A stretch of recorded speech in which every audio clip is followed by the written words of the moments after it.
جن کو پڑھنا اپنی زندگی کا معمول بنائے، ان کے فوائد، ان کے فضائل، ان کی برکات اور ان کے کمالات زندگی میں بہت زیادہ ضروری ہیں، اور آج کے فتنوں کے دور میں ان کی برکات ہماری زندگی کی، ہمارے دن رات کی اشد ضرورت ہے۔ حدیث میں آتا ہے جو شخص نماز فجر کے بعد 3 مرتبہ سبحان اللہ العظیم و بحمدہ پڑھیں، سبحان اللہ العظیم و بحمدہ، سبحان اللہ العظیم و بحمدہ، سبحان اللہ العظیم و بحمدہ، جو پڑھے گا وہ 3 بیماریوں سے محفوظ رہے گا، اندھا نہیں ہوگا، کوڑ جلدی بیماریاں نہیں ہوں گی، اس کو جلد کی کوئی بیماری نہیں ہوگی، معذور نہیں ہوگا، فالج نہیں ہوگا۔ انسان ساری زندگی ایک دعا کرتا ہے، مولا بستر چارپائی کا محتاج نہ کرنا، کسی بندے کا محتاج نہ کرنا، منجے اور بندے کسی کا محتاج نہ کرنا۔ جو شخص فجر کی نماز کے بعد، جیسے کہ تسبیح خانے میں اس کا اہتمام اس لیے کرایا جاتا ہے کہ یہ ہماری طبیعتوں، مزاجوں، بولوں اور جذبوں میں آ جائے اور ہم اس کو روزانہ پڑھنے والے بن جائیں اور روزانہ پڑھنا اس کو اپنا معمول بنائیں، سبحان اللہ العظیم و بحمدہ، سبحان اللہ۔ اور ایک اور حدیث میں ہے کہ 2 کلمے ایسے ہیں جو اللہ کو بہت محبوب ہیں، زبان پر ہلکے ہیں، اعمال میں بہت وزنی ہیں، ترازو میں بہت وزنی ہیں، اور وہ 2 کلمے کیا ہیں؟ سبحان اللہ العظیم و بحمدہ۔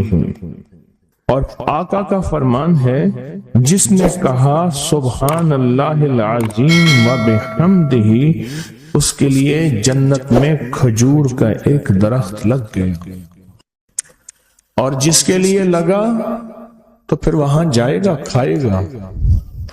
لگا میرے لیے، کھائے کوئی اور۔ سوچیں، جنت میں کھجور کا درخت لگا ہے تو اللہ پاک پھر اپنی رحمت اور قدرت کاملہ سے اس کو بھیجے گا اور وہ انشاءاللہ کھجور کھائے گا۔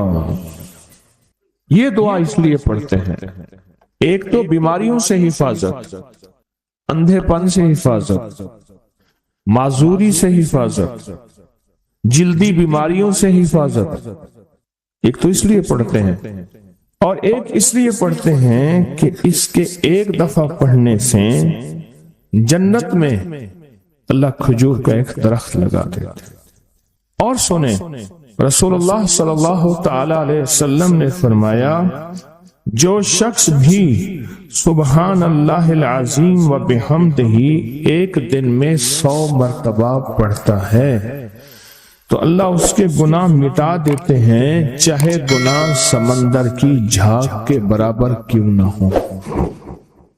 ایک تسبیح جو شخص پڑھتا ہے، رسول اللہ صلی اللہ تعالی علیہ وسلم ایک مرتبہ صحابہ سے فرمایا، آپ نے فرمایا کہ سبحان اللہ العظیم و بحمدہ 100 مرتبہ پڑھو، جس نے 1 مرتبہ پڑھا اس کے لیے 10 نیکیاں لکھی جائیں گی، جس نے 10 مرتبہ پڑھا اس کے لیے 100 نیکیاں لکھی جائیں گی، اور جس نے 100 مرتبہ پڑھا اس کے لیے 1000 نیکیاں لکھی جائیں گی، اور جو زیادہ پڑھے گا اللہ رب العزت اسے زیادہ عطا فرمائیں گے، اور جو اللہ سے بخشش طلب کرے گا تو اللہ ضرور اس کو بخشش عطا فرمائیں گے اور اللہ اس کو بخش دیں گے۔ ایسی طاقتور دعا ہم روزانہ رمضان میں بھی اور رمضان کے بعد بھی۔ تو کون سی دعا پڑھنی ہے آج کے بعد؟ سبحان اللہ العظیم و بحمدہ۔ کیا پڑھنا؟ یہ دعا روزانہ کو اپنے معمولات میں، اپنی تسبیحات میں، اپنے معمولات میں، اپنی عادت اور عبادت میں شامل کر لیں۔ تو انشاءاللہ فائدہ، نفع اور بہت زیادہ۔ ایک اور دعا ہم پڑھتے ہیں، اللہم اجرنا من النار۔ اچھا، اپنی ذات کے لیے اکیلے پڑھیں تو اللہم اجرنی من النار، اگر مجمع کے لیے اکٹھا پڑھیں تو اللہم اجرنا من النار۔ فرمایا حدیث میں ہے کہ جس شخص آپ ایک دفعہ فجر کی نماز سے فارغ ہوں تو کسی سے بات کرنے سے قبل اللہم اجرنا من النار، اے اللہ مجھے آگ سے بچا لے، پڑھ لیں، تو فرمایا اگر اس دن اس کو موت آ گئی تو اللہ اس کو آگ سے بچائے گا۔ اور جو مغرب کی نماز کے بعد پڑھے گا، مغرب کی نماز کے بعد، تو اللہ پاک اگر اس کو موت آ گئی تو اسی رات اس کو اللہ پاک آگ سے بچائیں گے، آگ سے۔ اور حدیث میں آتا ہے جب تم فجر کی نماز پڑھو، فارغ ہو جاؤ، تو یہ دعا 7 مرتبہ پڑھو۔ کون سی دعا؟ اللہم اجرنا من النار، اللہم اجرنا من النار، اللہم اجرنا من النار، اللہم اجرنا من النار، اللہم اجرنا من النار، اللہم اجرنا من النار، اللہم اجرنا من النار، اللہم اجرنا من النار، اللہم اجرنا۔ یہ دعا بخار کا بہت زبردست علاج ہے، جس کو بخار نہ چھوڑتا ہو۔ یہ دعا ہائی بلڈ پریشر کا زبردست علاج ہے۔ یہ دعا غصے کا علاج ہے۔ یہ دعا جس کے اندر وسوسے بہت زیادہ آتے ہوں، منفی وسوسے بہت زیادہ آتے ہوں، جو نیکی سے ہٹاتے ہوں، اس کا علاج ہے۔ اللہم اجرنا من النار، یہ بہت طاقتور علاج ہے۔ جس کا بلڈ پریشر ہائی رہتا ہو، جو بہت زیادہ ہر وقت غصے میں رہتا ہو، جس کا جسم بہت گرم رہتا ہو، جیسے رات ایک صاحب کہنے لگے کہ مجھے گرمی میں سے خوف آتا ہے، سردی میں مجھے راحت ملتی ہے، اس کے لیے بہت فائدہ مند ہے، بیماریوں کے لیے بہت فائدہ مند ہے۔ ایک عمل ہے بہت طاقتور اور بہت زبردست عمل ہے، اور پوری دنیا کو اس عمل سے بہت فائدہ پہنچا ہے کہ 2 رکعت نماز نفل پڑھ کے 3 بار سورۃ یاسین پڑھے، اور جو اللہ سے مانگے اللہ عطا کرتا ہے۔ سوچیں، ساری دنیا کی نوافل جتنی بھی ہیں، ایک فرض تو فرض کے سجدے کا مقابلہ نہیں کر سکتے۔ ساری دنیا کی نوافل فرض تو فرض ایک سجدے کا مقابلہ نہیں کر سکتے۔ اب فرض نماز پڑھی، اور فرض نماز پڑھنے کے بعد سورۃ یاسین 3 بار نہیں پڑھی، سینکڑوں بار پڑھی۔ پھر آپ نے نہیں پڑھی، اس وقت آن لائن پوری دنیا میں کتنے بے شمار لوگ ہیں جو تسبیح خانے کے ان اوقات کے مطابق انہوں نے اپنے آپ کو فارغ کیا ہے، خالی کیا ہے، اور سورۃ یاسین لے کر بیٹھے ہیں۔ انہوں نے بھی پڑھی 3 بار سورۃ یاسین، آپ نے بھی پڑھی، اور آپ کے علاوہ پوری دنیا کے کتنے بے شمار لوگوں نے پڑھی۔ کسی نے درد سے، کسی نے غم سے، کسی نے جذبے سے، کسی نے آنسو بہاتے ہوئے، کسی نے اللہ سے باتیں کرتے ہوئے، کسی نے درد اور وجدان کی کیفیت سے۔ یہ لمحہ قبولیت کا ہے، یہ لمحہ قبولیت کا ہے، اور اس لمحے دعائیں قبول ہوتی ہیں، فریادیں پوری ہوتی ہیں، آسیں امیدیں بر آتی ہیں۔ یہ بہت قبولیت کا لمحہ ہے، اور یہ بہت مقبولیت کا لمحہ ہے۔ اس عمل کے بعد سورۃ یاسین پڑھی جائے۔ انفرادی پڑھنے سے 3 بار تو فائدہ ہوتا ہے۔ جس کو بھی میں نے یہ عمل بتایا، جس کو بھی میں نے یہ عمل بتایا، اس کو بہت فائدہ ہوا، اس کو بہت نفع ہوا۔ سوچیں، اجتماعی بیٹھ کے جب پڑھیں گے اس کا کتنا فائدہ ہوگا، اور اس فائدے پہ یقین ہو، یقین ہو کہ جو کچھ ہوا ہے یہ فائدہ 100% ہے، اس میں کوئی شک نہیں ہے، اس پہ 100% یقین ہو۔ اس پہ 100% یقین. عمل ہوا اور عمل پہ یقین نہ ہوا، عمل کی تاثیر ختم ہو جاتی ہے.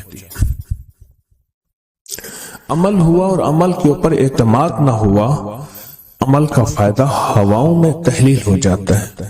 اور عمل کیا اور اس پہ شک ہوا، وہ شک عمل کی طاقت کو ختم کر دیتا ہے. اس پہ 100% یقین ہو. اتنے سارے لوگوں نے بیٹھ کے پڑھا اور یقین سے پڑھا. اور ایک بات اور ہے، اگر آپ سورۃ یاسین پوری نہیں پڑھ سکے، سورۃ یاسین بعض اوقات بعض بندے اٹک اٹک کے پڑھتے ہیں اور دعا کا وقت ہو گیا، آپ چاہے بعد میں اس کو پوری کریں لیکن پوری ضرور کریں. میری طرف دیکھتے رہیں، پورا کریں لیکن اس سورت کو پورا ضرور کریں. اللہ نے یہ موقع دیا ہے رمضان کا. آج پہلا روزہ ہے اور پہلی سحری ہے، اور پہلے روزے اور پہلی سحری میں اتنا طاقتور عمل کیا ہے. اب سوچنا یہ ہے کہ اتنے طاقتور عمل میں نے دعا کون سی مانگی. ایک تو پہلے یقین ہے انشاءاللہ کہ میری دعائیں قبول ہیں. اچھا، قبولیت کی وجہ سحری کا وقت، تہجد کا وقت. ایک دوسرا قبولیت کی وجہ ایک مجمع کا اللہ کے لیے جمع ہو جانا. فرمایا جہاں 40 پردیسی 40 مسافر صرف اللہ کی رضا کے لیے جمع ہو کے دعا مانگے، اللہ ان کی دعاؤں کو رد نہیں کرتا. آپ میں سے تو 90% مجمع تو پردیسیوں کا ہے، 90% مجمع. اور قبولیت کی تیسری وجہ یہ ہے کہ آپ نے فرض نماز پڑھی اور فرمایا فرض نماز کے بعد دعائیں قبول ہوتی ہیں. فرض نماز کے بعد دعائیں قبول ہوتی. اب قبولیت کی پہلی وجہ کیا ہے؟ سحری کا وقت. سحری کا وقت، فجر سے پہلے کا وقت دعائیں قبول ہوتی ہیں. دوسری وجہ فجر کا وقت، فرض نماز کے بعد دعائیں قبول ہوتی ہیں. اور تیسری وجہ مسافروں کا مجمع.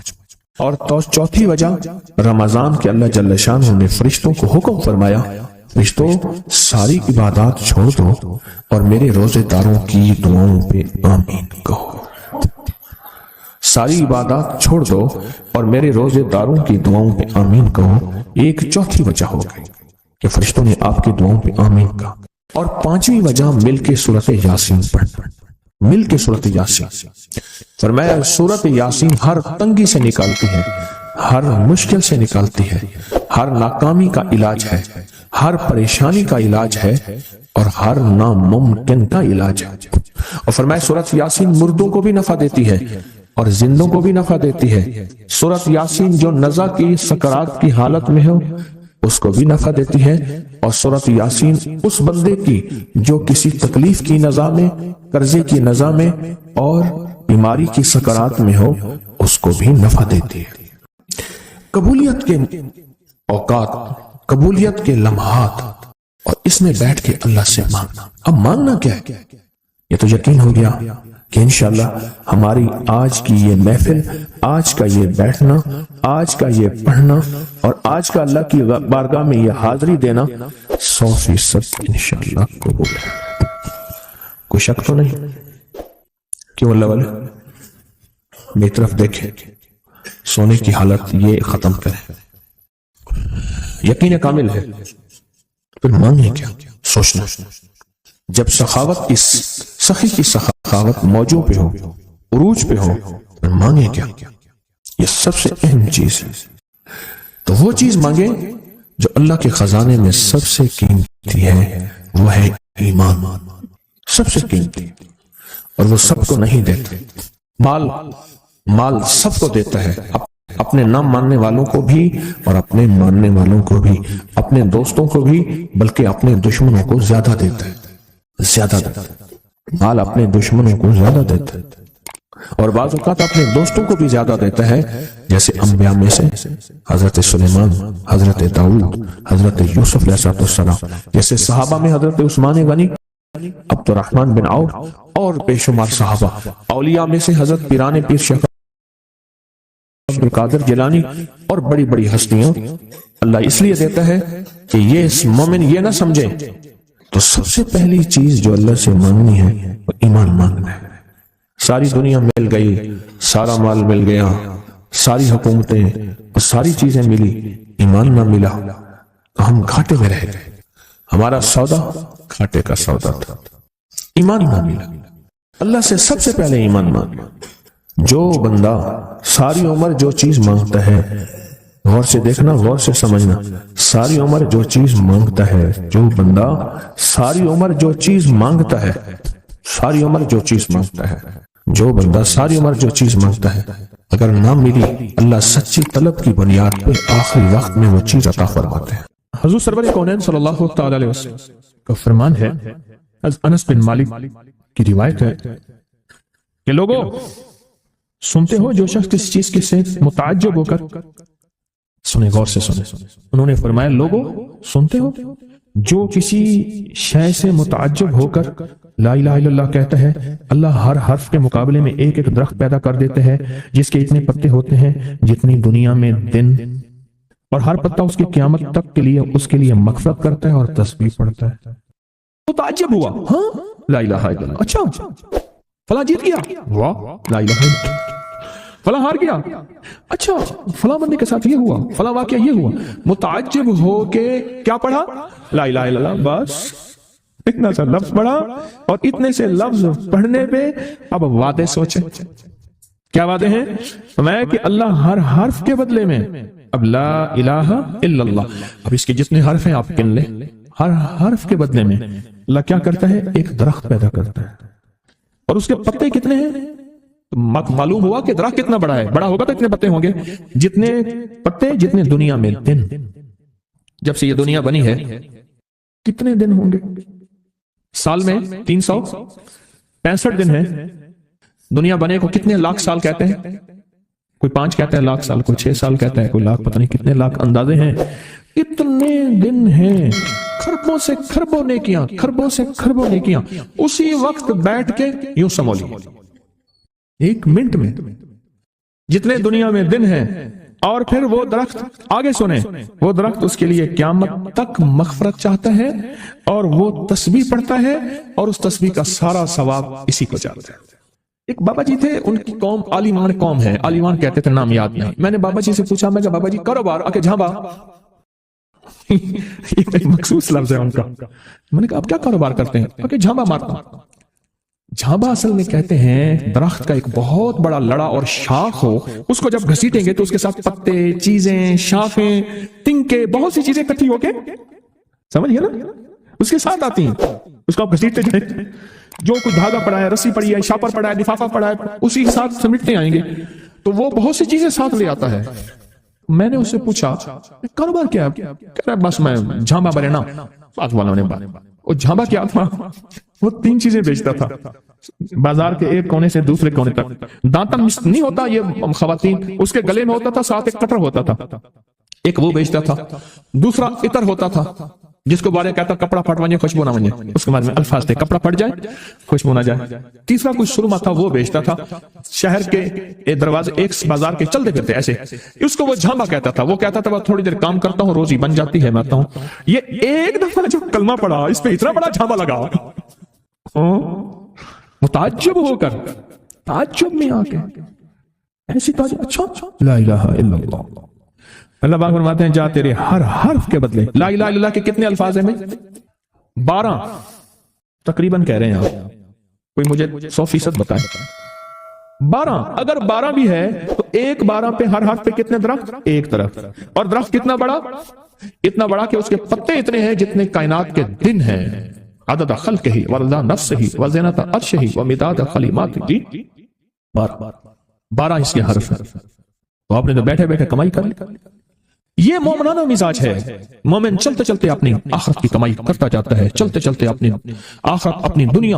اچھا پھر ایک اور فائدہ ہوگا، جتنی اس کے لیے درخت پتے تسبیحاں کریں گے اتنا اس کی نیکیوں میں اضافہ ہوگا، اور جتنا نیکیوں میں اضافہ ہوگا اس کی رحمتوں کے یہ نور میں آتا جائے گا، اور جتنا نور میں آتا جائے گا اس کی بلائیں، آفتیں، مصیبتیں ٹلتی جائیں گی، اور جن بلاؤں، آفتوں، مصیبتوں کو جادو، جنات، نظر بد، بیماریاں، تکلیفیں، حادثات، گلیاں بند ہونا، راہیں بند ہونا، رزق بند ہونا، صحت بند ہونا، مشکل، یہ سب ایسی ٹلتی اور کٹتی اور ہٹتی جائیں گی، ایسی ہو جائیں گی۔ فرمایا کہ ایک شخص نے عرفات میں وقوف کیا، اس کے ہاتھ میں 7 کنکریاں تھیں، اس نے کنکریوں سے مخاطب ہو کے کہا اے کنکریوں تم میری گواہ ہو اس بات کی کہ اللہ کے سوا کوئی معبود نہیں اور اس کے محمد صلی اللہ علیہ وسلم اللہ کے رسول ہیں۔ اپنے ہاتھ سے انہیں پھینک دیا، اس رات دیکھتا ہے کہ قیامت قائم ہے، اس کے گناہ نیکیوں سے زیادہ ہیں، اور پر خدا نے اس کو دوزخ میں لے جانے کا حکم دیا، لیکن دیکھا تو ان کنکریوں نے دوزخ کے دروازے بند کر دیے، سارے دوزخ کے محافظ کارکن جمع ہو گئے ایک پتھر کو ہٹانے پہ، پر وہ کنکریوں کا پتھر اتنا بڑا پتھر بن گیا کوئی ہٹا ہی نہیں سکتا، اور عاجز آ گئے۔ پھر لوگ اس کو عرش کے نیچے تک پکڑ کر لے گئے، یہ پتھر بھی سفارش کرتے ہوئے اس کے پیچھے پیچھے ہو لیے۔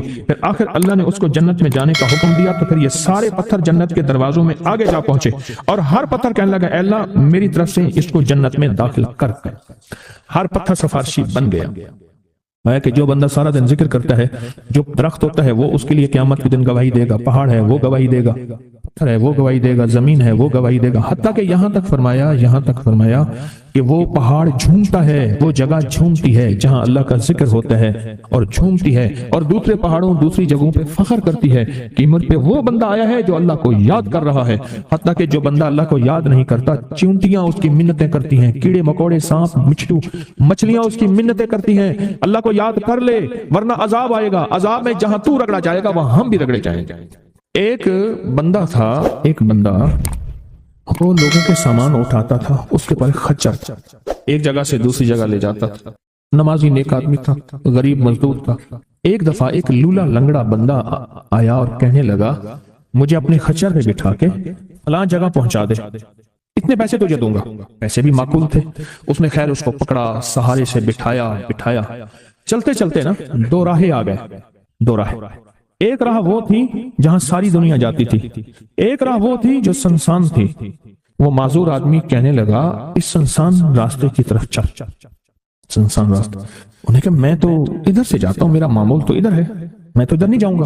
انہیں مجھے راستے کا پتہ ہے، تو چل، یہاں سواری کا گھاس بھی ملے گا، پانی بھی ملے گا، اور راستہ بھی بالکل مختصر ہے۔ ٹھیک ہے، آگے گئے تو وہ ایک وحشتناک جنگل آیا، اور وہ جو بندہ تھا معذور وہ ایک دم خچر سے اترا، اور وہ ٹھیک ٹھاک تھا، اور اس نے خنجر نکالا اور اس کو قتل کرنا چاہا۔ تو اس نے کہا مجھے قتل نہ کر، تیرا مقصد مال ہے، چیزیں ہیں، مجھے چھوڑ دے۔ انہیں کہ نہیں، میرا اصول ہے، یہ دیکھ لوگوں کی کھوپڑیاں پڑی ہیں، ہاں، میرا اصول ہے میں پہلے بندہ مارتا ہوں پھر اس کا سامان لیتا ہوں، میرا اصول ہے۔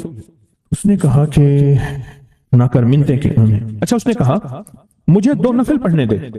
اس کے کہنے لگا اور بھی بڑے آئے تھے 2 نفل پڑھنے والے، تو بھی پڑھ لے۔